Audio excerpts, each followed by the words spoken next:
Hey everybody, I like voice assistants as much as the next guy, but it's still pretty early days with products from Amazon, Apple, and Google, and I don't want to put myself into a walled garden too soon. So the Sonos One speaker caught my eye because it supports all three. Well, it eventually will support all three.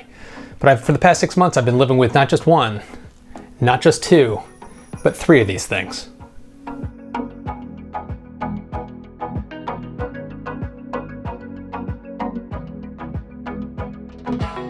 My house is kind of littered with Amazon Echo devices right now. They're in almost every room in the house. We use them for things like home automation, turning lights on and off, locking the doors, setting timers as we're cooking. They work great, but the one area where they kind of fall short is sound quality. They are really not good for streaming music services if you want to do any kind of critical listening. Not good. So when Sonos announced the Sonos One speaker, it really caught my eye because they're known for really good sound quality, multi-room speaker setups, and Amazon Alexa out of the box checked my initial requirements. But this month they're promising AirPlay 2, and before the end of the year they're promising Google Assistant support, which means I'll have all three main services off of one speaker. So for a relatively small investment, for about $200 per speaker, which is also one of the most affordable speakers you can buy, you're not locked into one ecosystem.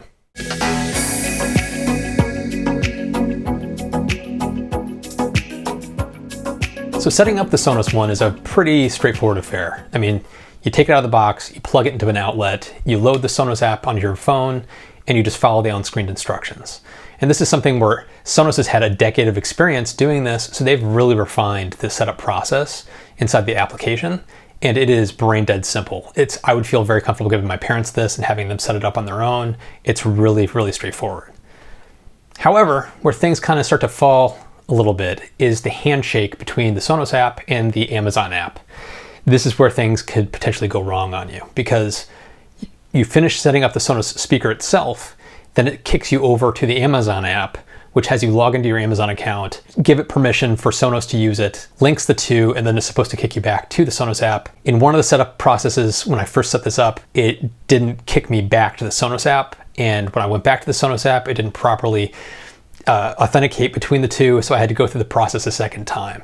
So this is where, for me, it kind of falls short, and I would not feel comfortable giving this to my parents to set up the Amazon portion of this, because if you're not tech savvy and something goes sideways on you, you might end up getting kind of lost and having to call tech support, or in my case, my parents calling me.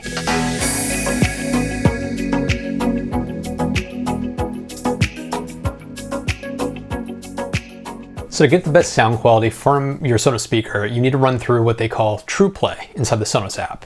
So what that does is it plays a tone out of your Sonos speaker, and you walk around the room waving your hand up and down through the air, walking in a big circle around the entire perimeter of the room, again and again for about 30 seconds. And it calibrates the EQ and the different settings of your speaker to make it sound as good as it possibly can from that spot. It works quite well, but you have to kind of put your shame at the door because you feel like an idiot walking around the room waving your hands around. Wave your hands in the air like you don't care. But once you have that complete, it sounds great. The speaker is, I would put this as a middle of the road speaker. It's not too bassy or boomy. Its treble isn't too harsh or tinny. It's got a really just nice, flat, down the middle response. So it plays well for pretty much any kind of music you throw at it. It's gonna sound good with classical. It's gonna sound good with rock. It just works across the board. It's a really well-rounded speaker. If you're somebody that prefers more boomy bass, like a really good kick, if you enjoy Beats headphones, this is probably not the speaker for you.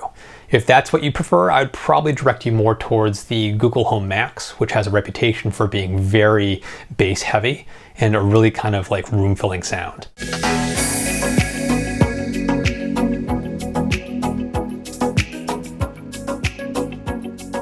So Sonos is known for their multi-room wireless speaker setup. So you can have audio playing in every room in the house in sync, or you can have audio playing in one room versus another room.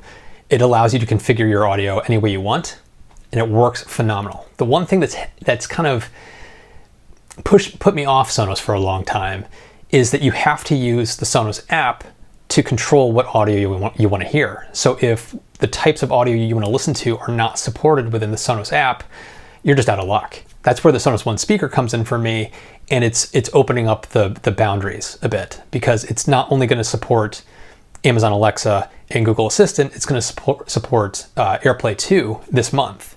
And I have a lot of iPhones and iPads in my house, Macintosh computers, and so now I'll be able to sling audio directly from Overcast to any or all of the Sonos speakers in my home and listen to podcasts without the need of the Sonos app. So for me, it can't get here soon enough. So I'm very excited that they're adding that support.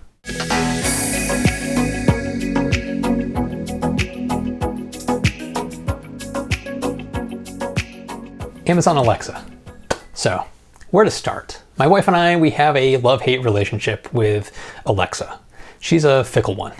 Alexa, not my wife. Just be clear on that.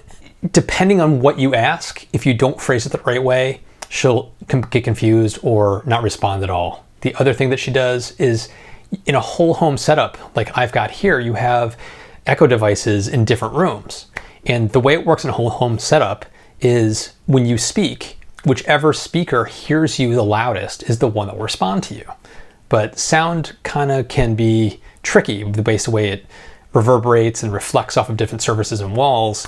Even though you're standing 4 feet away from one speaker, a completely different speaker may respond to you.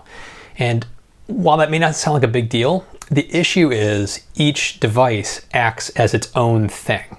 So whichever one responds to you is the one that's in control of that thing. So for instance, if you're cooking and you ask Alexa to set a timer, the timer is now set on a very specific device, which means if the one in the bedroom way down the hallway in another section of the house is the one that responded, you have to go to that one to cancel the timer when it goes off. That can be very annoying, to say the least. So oftentimes it's like playing a game of Marco Polo. Marco Polo. The one that's right next to you doesn't go off. You hear off in the distance, setting a 5-minute timer, and you're not sure exactly which room that came out of. You're having to go hunt device to device to find out which one it was that responded to you so that you can cancel that timer and reset it in the appropriate location. Marco! Polo! Marco! This is a major fail in voice assistants. Especially the fact that Amazon for a time was selling these things as a whole home setup. They were selling packs of 6 and 12 Amazon Dots in a single pack so that you could put these in every room of your house, and yet they're not designed on the back end to work as a whole home system. They're still individual units that are trying to fake it, and they're not faking it well. Alexa also has a tendency to respond when, even when you're not asking for her help, she sometimes will think you're talking to her.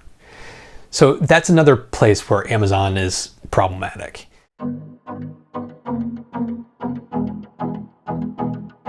So my final thoughts, the Sonos One speaker is a phenomenal device. It has really good sound quality. It's going to be the only smart speaker that you can buy that is cross-platform. Every other smart speaker that you're going to get is going to be for one product only.